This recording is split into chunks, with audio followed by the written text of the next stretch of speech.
Hey guys, Jamiy here today on Roblox. We're going to be playing some more Pokemon Brick Bronze. As you can see on the screen right now today, we're going to be checking out Nidoqueen. Also, we checked out Nidoking last week, which Nidoqueen's a lot tankier, but just can't hit as hard and it's a little bit slower than the Nidoking, but so that's why it's used usually as like a Pokemon like set up Toxic Spikes or Stealth Rocks.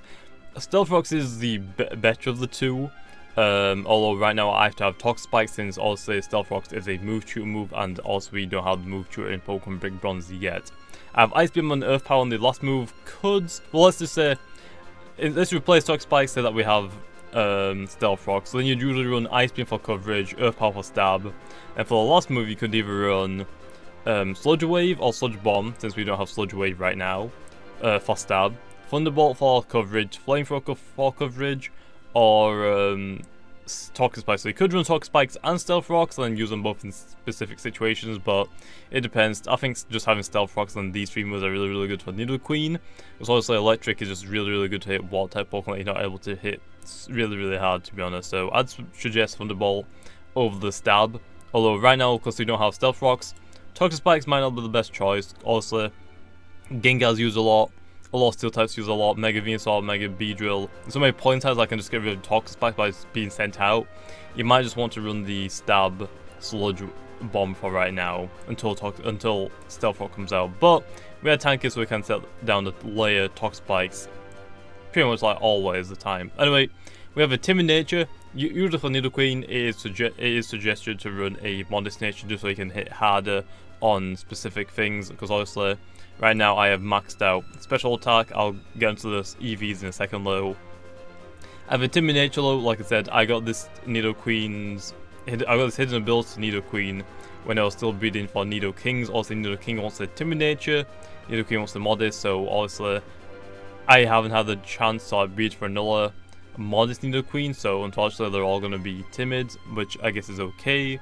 But so we're going to hit as hard, I guess, but we are meant to be a tank, so I guess that's not exactly the best, but that's okay. But obviously, with a Timid Nature, it means that we can be tankier than our Modest counterparts. Mainly reason why is when you're running a Modest Nature, people will say you want to probably also be like a Suicunes and specific Pokemon that's range of base speed.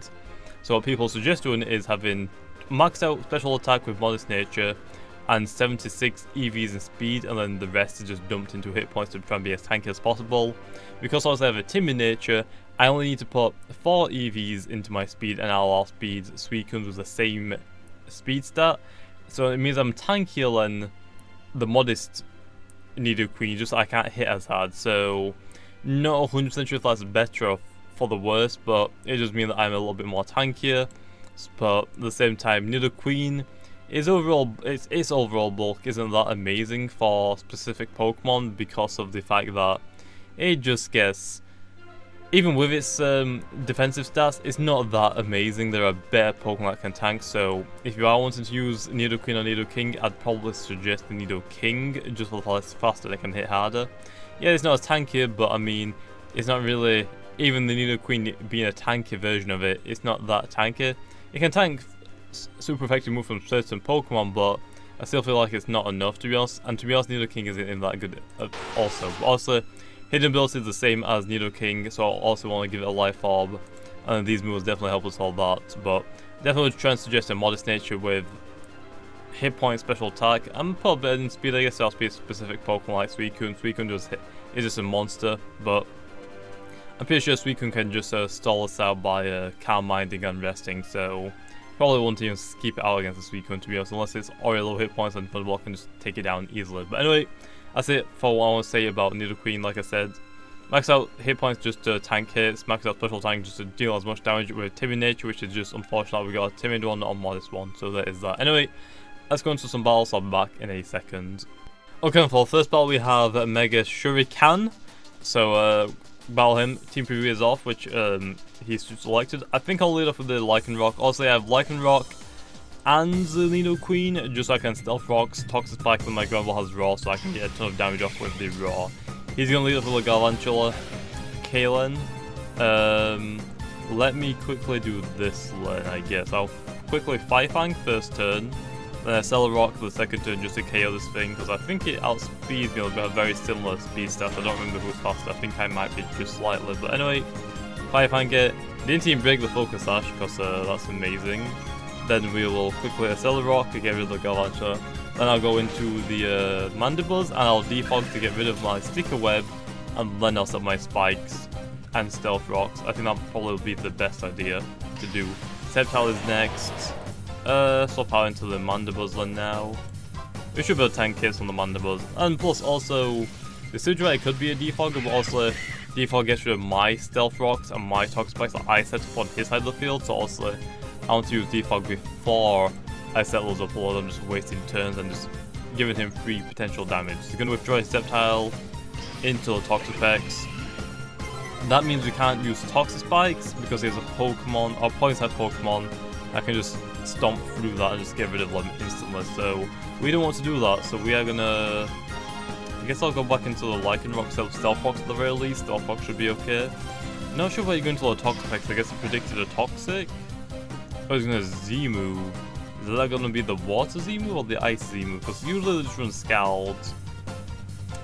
Sub-Zero. That's an Ice Beam then, I'm going to assume. I don't know why you have an Ice Beam on a Toxapex, because it's not that amazing, but there's a free Stone Edge. I mean Stealth Rocks even, so I'm going to take that. But I'm pretty sure Toxapex usually runs Toxic, Recover, Scald, and then Haze. Why does he have... and he has Liquidation, okay. I don't know what this Toxapex is, but oh well. Let's go into the Nidoqueen and see how well this will work. I mean, we have Earth Power, which is going to hit... I was going to say, yeah, Thunderbolt. Earth Power hits harder because it is a stab move, plus it's weak to it, so it's going to hit really, really hard. I attempt to one-hit KO a Toxapex, which is really, really good. Okay, Sceptile is going to come in now. Probably going to go for... I'm actually going to go for Ice Beam. I think that's a good idea. Leaf Blade shouldn't hit us too hard. I mean, I can tank that fairly well, to be honest. I like placing a lot more damage. We want to kill a Sceptile, which is good. But yeah, to be honest, I really love Nidoqueen and Nidoking's design-wise. It looks so cool. Even though they look very similar to, like, I don't know, like a... I think the a comparison that I usually make is that it looks very similar to, like, a Rhyhorn, or a Rhydon even, which, I mean, yeah, it does. I think a lot of Pokemon in the early generations look very similar to, like, a Rhydon, which was the first Pokemon to be drawn ever, by the way. So I'm not really sure exactly what to say too much about it. I mean, I guess that's like kind of expected for a specific Pokemon, I guess. Earthquake, we just tank it from a Salamence. If it was a Mega Salamence, that would have KO'd us. Ice Beaming the Salamence should KO it. So I guess that's okay about the Nidoqueen. We can tank a few hits from specific Pokemon like I mentioned. I'm not sure if that was an Eevee Trained Salamence though. I'm going to assume that it wasn't, and it actually would have been destroyed by that, but oh well. Earth Power, the Volcarona is going to go for a Fairy Dance. Is it going to get the special attack increase? It doesn't, but just get the leftovers, which does suck. Okay then, let's go into the Granbull, which is a bad idea, but I'm going to try this, see if it works. Get the Intimidate, which doesn't matter. Let's go for the Roar, try and roar him out, so when he comes in again with Stealth Rocks, he's going to be on like one shot. I don't think you have to do any damage, because obviously none of my Pokemon... I guess I'm going to... The Gallade could have actually one-hitted it. Forgot about that. Well, it healed, so let's get a Roar up on it, and just get down to low hit points again. A Aerodactyl. Then let's go for a Roar again. Well, just spam Roar, right? That's like the main thing that I wanted to like run Stealth Rocks with Toxapex, so I can just roar Pokemon out all the time. So yeah, I guess that kind of works. Okay.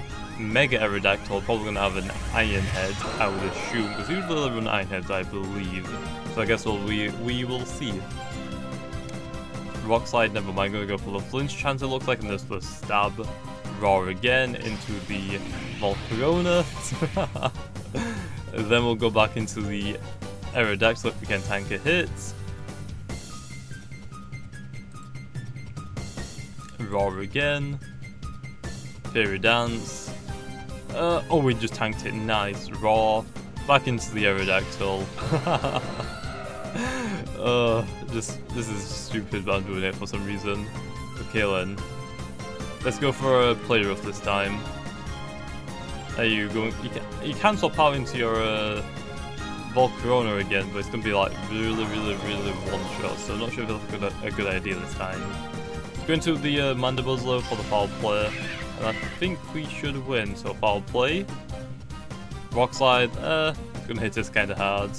Actually very hard, wow, that did a lot more than I expected. Didn't get flinch, so that's good. One hit kill on the Aerodactyl.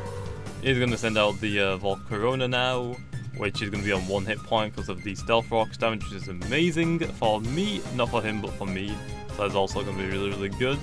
So yeah, this I guess this battle was pretty good for the Nidoqueen. I mean, 1 hit kill the freaking Toxapex, that probably wasn't EV trained, which is the only reason why it probably did it. Foul play. Roost, foul play won't hit it too hard, I guess, so this will suck. Actually, it hits it fairly well. I guess I'll Toxic it, and since they're just gonna Roost again. So Toxic. Roost again, I kind of said that. Please don't miss. Nice, okay. Now the Toxic down is on a timer pretty much, so he has to like destroy my Pokemon instantly, which I don't think he'll be able to do because I have 3 Pokemon left, including the Mandibuzz. So go for a foul play again. Taking down low, then he'll have to Roost again, and also the Poison will start dealing damage to him. Hasn't got the special attacking trees from Fairy Dance here, which is good for me. That's really good. Okay, nice. He's taking a little bit of damage. He has to Roost this turn, so I'm just going to foul play again. Try and make, because if I keep foul playing now with the poison on him, he always has to do it. So he's not just going to pull the damage. I'm going to KO his Volcarona, and that is going to be a GG right there. Anyway, that's going to be the first battle. I'll be back in a second for the next battle. Okay, then for the second battle we have Jordan is awesome, using a Charizard's. Oh my gosh, this team. I really wish I had my freaking Metagross right now, but Charizard, Cloyster, Malamar, or Malmar, I think it's Malamar, Beedrill, it could be a Mega Beedrill, Skymin, and a Greninja. Like, what the heck, why? Okay, lead off with this. I need this Lycan Rock for the Skymin, because I need a priority move, and this is my only priority move at all in my Sucker Punch. Okay, we're gonna lead off with the Cloyster. That's kind of good for me, I guess. I mean, we have a Stone Edge, so Stone Edge first turn. Please hit. Nice. Critical. Oh, good enough. I'll take it. He's gonna Shell Smash. Shell Smash. Okay, I got the Accelerock, so I should be really good with that. So I'm just gonna Accelerock it, just KO it in 1 turn. He can't 1 hit on me low unless he uses Priority Move, which also Priority Move don't hit multiple times except from what Shuriken, I believe. So Cloyster is down. That's fairly easy, to be honest. Okay, like, good we didn't miss that Stone Edge though. That would have really sucked. Stealth Rock now, just try and get these off, because obviously me to get the damage onto the Charizard and his actually the Beedrill is going to take a lot of damage from this as well, and the Skymin, which is going to be really good for us. Okay, I got burns. Please don't KO me. 1 health. Are you kidding me? Stop, please. Okay, let's go into the Decidueye this time. I don't really have anything for the Greninja on my team right now, so I'm just going to make do with my Decidueye. Yeah, the Greninja's just typing just like destroys a lot of my team right now, which isn't that great for me. Plus that plus or Ice Beam going to come my way right now, so that's going to be amazing. Guess I'll Leaf Blade, hopefully it's enough. Gonna withdraw the Greninja into the Charizard. Skymin. I guess that's okay, but not really. That's actually really bad. Okay, I'll take that little bit of damage, I guess. I mean, what I'm gonna do. Sucker Punch. Okay, nice. Damage-wise, good. Air Slash gonna do a ton. I still lived it low. I live a critical hit from a Skymin. Probably not EV Train then. Probably not. Let's go for a Spirit Shackle, just in case it Roost this time. Air Slash, okay, I should have just Sucker Punched again. Okay then, never mind. Kinda wish I just Sucker Punched, but oh well. Back into the Lycan Rock just to Accelerock. And then that should be that down. Might swap out, potentially. Nope, okay, Skymin's dead. I'm gonna die low from the burn. That does really suck, but oh well. Charizard shouldn't be a problem, it's gonna just get destroyed in the Stealth Rocks. Let's go into the Nidoqueen now then. Nice, got that Nidoqueen out. Malamar. Do I have any moves that are good against you? I guess I'll Earth Power you for now. Earth Power. Oh my gosh, yeah, actually did so much damage. Psycho Cut, okay, did not know you had that. I thought you usually run Superpower, and that's like the only move that you run apparently, but nope, Thunderbolt. I outspeed it, so that's good, because obviously it's meant to be like a tank hit point, special defense with Superpower, I believe, is how you run it. Which I mean is okay, but, it's kinda weird. Charizard now, okay. Had an odd number of hit points, which is why it lived on the which is why it's green or orange. Thunderbolt. It's a Charizard Y, okay. Wonder what this is going to do to my Nidoqueen now. I think I timed that Psycho Cut really well, to be honest. Like, I did like just over half of my damage, which is surprising, to be honest. Yeah, I can't live that, especially in the sun. There's no way I could have lived that. Okay, Gallade should be enough to KO it then. Mega Rock Slide, hopefully you don't miss. Please don't miss. If I do, I am so dead. I'll lose this battle if I miss this right now. So please don't miss Rock Slides. This needs to be like a really good accuracy Rock Slide move, except for like freaking Rock 2 and freaking... Please don't one-hit KO me. My gosh, good job that did not one-hit KO me. Rock Slide again. I have to Rock Slides. Thank you for hitting this time. My gosh. I mean, there's Rock Blast is a, I think that has 90% accuracy move. Oh, that's 90% accuracy move. I think that there's only Rock, like, really low power move like Rock freaking Tomb. I don't want Rock Tomb, okay? I want good moves. Water Shuriken, that's not gonna KO me, is it? 1, 2, 3, 4. Okay, 4 times. Good. Good job I have freaking good special defense right now on my Gallade. And Genlo Greninja, good for me. And the last Pokemon, I don't remember where it is, but yeah, the Nidoking, and I guess Nidoqueen even, didn't really do too much in this battle. I mean, he took down that one Pokemon that I forgot its name of. The Malamar, I guess that's okay. Okay, let's go for a Psycho Kill this time so it doesn't freaking miss, because I'm pretty sure it's 100% accuracy. So please, just one-hit KO it. And nice, there we go. So we're getting the GG, but I think that's going to be the lead off of the battles. I'll be back in a second now for the battle calculations for specific Pokemon. So anyway, I'll be back in a second. Okay, well now we're back in with some damage roll. So for the first Pokemon that we're going to damage roll against is going to be the Mega Beedrill. Also, on the screenshot it's going to have Drill Run, which also is the main move that it'll be running for like the third slot when the move tutor comes out, because also the Drill Run is a move tutor move, so we don't have it right now in Pokemon Big Bronze, but I decided to add it in just in case in future when it is added in, that's going to be a move that most people will run. But right now, as you can see, it'll most likely Mega Beedrill against the Nidoqueen, it'll most likely just U-turn out, and then all you have to do is just make predictions on what Pokemon's going to go into. So also for a Nidoqueen, since there's not too many in the meta right now, I mean, there's only like a couple, it's very rare that you see Nidoqueen, so if you can make a play on that, you can get 3 Toxic Spikes down, but you have to remember, if Mega Beedrill comes back in, those Toxic Spikes are gone. So also when Stealth Rocks come out, it's like a 3 Stealth Rocks, because obviously Mega Beedrill is going to have to U-turn out, but also when we get Stealth Rocks, Mega Beedrill will get Drill Run, so it might say I'm just trying to Drill Run us to death. So if that happens, we have Earth Power. If we have Flamethrower, I believe it would be a one-hit KO, but I'm running my set right now, which is Ice Beam and Thunderbolt. But like I said, it's most likely going to just U-turn out. It doesn't want to risk the high damage that Nidoqueen can deal to it because of the life orb and the sheer force. So obviously they're going to swap out, so you could potentially swap out into something that you're predicting them to go into and just counter that, and then they have to force swap out again. That's pretty much it for Mega Beedrill. If you can either get an Earth Power off, or if you are running Flamethrower, then Earth Power. Depends on which one moves you are running. So that's like it for Mega Beedrill. It's most likely just going to U-turn out unless Drill Run is in the game. But it'll most likely want to U-turn out because it can't one-hit KO a Nidoqueen, whereas I think a Flamethrower is like a very good chance to actually one-hit KO a Mega Beedrill.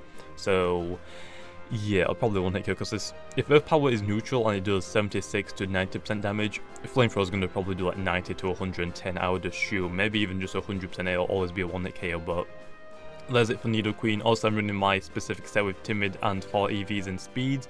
Usually for your sets, you'd want to run a Modest Nature with 76 EVs in speed, and that'll let you outspeed certain Pokemon like like Suicune and stuff like that base speed, but also you could run a tanky set which includes like hit points, physical defense with a bald nature, and a black sludge with sheer force. You can still hit things decently hard. That's more like a Pokemon that's a physical tank, just to like get Stealth Rock sub. Also, Stealth Rock's in the game yet, so Nidoqueen isn't going to be that amazing right now. The next Pokemon that we have is going to be Blister. Obviously against Blister, we can't really touch it at all, unless we can get Toxic Spikes down and we can get it poisoned. But unfortunately, if we only get one set of Toxic Spikes down, we are not going to be doing anything to Blister. We need to get 2 laser Toxic Spikes down for the Toxic Poison to start building up after every single turn, so it does more damage over time. But if Blister comes in, it will wall us completely. There's nothing we can do about a Blister. Same with a Chancer. It'll just wall us. We can't do a lot of damage because we're a special attacker. You can see it's like a possible 6 hit KO after leftovers recovery. And if Blister wants to go for a soft boiled, we're not going to KO it all, unfortunately. So that's it for Blister. Just probably just want to swap out. Maybe set up 2 laser Toxic Spikes, I guess, if you really want to, if you know that they don't have anything to defog and to just if they don't have a poison type Pokemon. So it'd be really good to set up spikes there, I guess. But as if for Blister, can't really do too much. I'd suggest just swapping out instantly. Next is the Snorlax. Again, another special tanky wall, running the hit point special defense with a careful nature with Curse, which increases physical attack, physical defense, and then decreases the speed. I think this is like the most used set right now in Pokemon Brick Bronze. I think there is like the Chesto Resto, but I'm not sure how rare or how common Chesto berries are to get in Pokemon Brick Bronze. So I decided to go for the leftover set. But obviously, against a Snorlax, it can 2-hit KO us, or has a chance to 2-hit KO us with the Earthquake, and we can't exactly 2-hit KO it back. We have to like potentially 4-hit KO it, but also it does have rest, so we probably don't want to stay in against the Snorlax at all. So I would just suggest swapping out instantly against the Snorlax into something that you know. So if it's most likely going to Earthquake, or it's going to start cursing, predicting you to swap out. Go into like a Pokemon like a Fighting Type, just try and close combat it to death. That's my best solution, unless you can Toxic Stall it. But remember, it has rest. That's like just a free setup for it. If you just Toxic, it's going to get another curse off. So be careful about that. So that's it for like Snorlax, I guess. Next Pokemon is going to be the Mega Venusaur. I believe this is the last one for the 4th one. Also wanted to pick Mega Venusaur because of how common it is right now. Obviously you can see that we can have a chance to 3-hit KO it with Earth Power, but the only problem is Venusaur has Giga Drain, plus it has Leech Seed and Synthesis, like 3 healing options for it. It could Leech Seed us the first time. If it does, it's like, I think it's like a 4 or 5-hit KO with Earth Power. I think it's a 4-hit KO. But if it's Giga Drain and it's synthesizing, it's just gonna spam all these healing moves, and it's gonna heal up all of its HP that we're dealing damage to it, and then we're just gonna get taken down because of our power just not being able to break through that. Plus our HP is gonna drain from those Leech Seeds right there in Giga Drain, so it does suck. Plus Toxic Spikes is not very useful against the Mega Venusaur because it is a poison Pokemon that is grounded. So if you set up Toxic Spikes, 1 or 2 spikes don't really matter. It's just a waste of time, because if they swap out the Mega Venusaur and swap it back in, those Toxic Spikes are completely gone, and it's just a waste of 2 turns, I guess. So that is that. Anyway, I think I'll leave that off there. Hopefully you guys enjoyed, and like always, I'll see you guys next time.